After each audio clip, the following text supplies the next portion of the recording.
I believe in strongly is fiscal responsibility. You know, that was something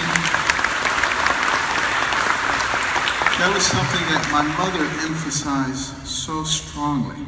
She saved every penny, every dime. She would drive a car until it wouldn't even make a sound.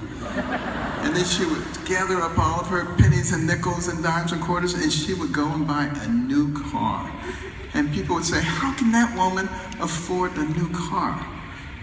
But see, her philosophy was, if it's a used car, it probably isn't very good, or they would still have it. So why do I want to buy their trouble? And I think that was, and she was very wise like that.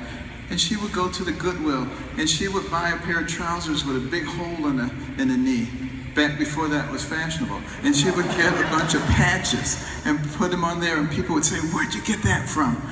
And I truly believe that if my mother were the Secretary of Treasury, we would not be in a deficit situation. Because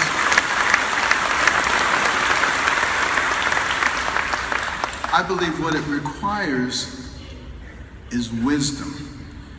You know, there are some who would have you believe that the only people capable of solving our problems are people with many years of elected political experience. You know? But you know, if you add up all the years of elected experience in our Congress, it comes out to 8,700 years.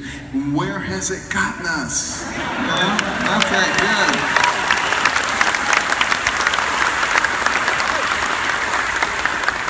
Now, that's not to say that all elected officials are bad people.